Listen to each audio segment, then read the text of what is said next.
Welcome back to my YouTube channel. ಇವತ್ತು ನಾನು ಪೈನಾಪಲ್ನಿಂದ ಒಂದು ರೆಸಿಪಿಯನ್ನು ಮಾಡ್ತಾ ಇದ್ದೇನೆ. ಇದನ್ನು ಮಾಡೋದು ಹೇಗೆ ಅಂತ ನೋಡುವ.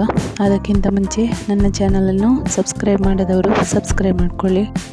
ಮೀಡಿಯಂ ಗಾತ್ರದ ಒಂದು ಪೈನಾಪಲ್ ಹಣ್ಣನ್ನು ತಗೊಂಡಿದ್ದೇನೆ.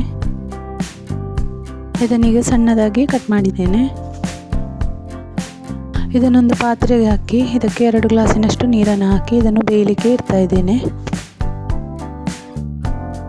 ಅದು ಬೇಯುವ ಹೊತ್ತಿಗೆ ಇಲ್ಲಿ ಮಸಾಲೆಗೆ ರೆಡಿ ಮಾಡ್ತಾ ಇದ್ದೇನೆ. ಮಸಾಲೆ ಮಾಡಲಿಕ್ಕೆ 8 ಮೆಣಸನ್ನು ತಗೊಂಡಿದ್ದೇನೆ, ಅರ್ಧ ಸ್ಪೂನ್ ಕೊತ್ತಂಬರಿ, ಅರ್ಧ ಸ್ಪೂನ್ ಜೀರಿಗೆ, 5 ಬೆಳ್ಳುಳ್ಳಿ ಎಸಳು, ಅರ್ಧ ಸ್ಪೂನ್ ಆಗುವಷ್ಟು ಅರಶಿನ, ಸಣ್ಣ ತುಂಡು ಈರುಳ್ಳಿ.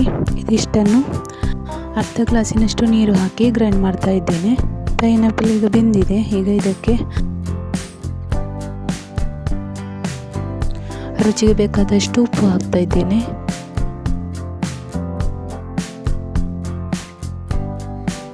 ಮಸಾಲೆಯನ್ನು ಕೂಡ ಸೇರಿಸಿದ್ದೇನೆ.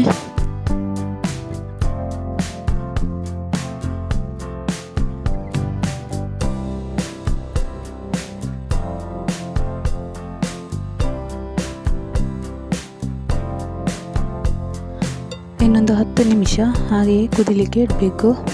1 ಕಪ್ ಆಗುವಷ್ಟು ತೆಂಗಿನ ತುರಿಯನ್ನು ನೈಸಾಗಿ ಗ್ರೈಂಡ್ ಮಾಡಿ ಇದಕ್ಕೆ ಹಾಕ್ತಾ ಇದ್ದೇನೆ.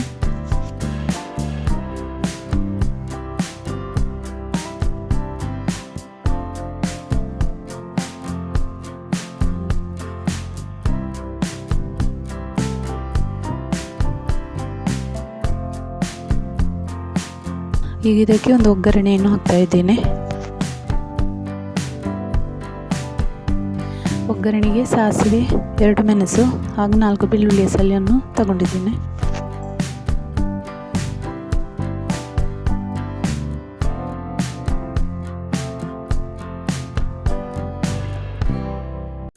ತುಂಬ ಟೇಸ್ಟ್ ಆಗಿರುವಂತಹ ಪೈನಾಪಲ್ ಹಣ್ಣಿನ ಒಂದು ರೆಸಿಪಿ ರೆಡಿ ಆಯಿತು. ಊಟಕ್ಕಂತೂ ಇದು ತುಂಬಾ ಸೂಪರ್ ಆಗಿರ್ತದೆ.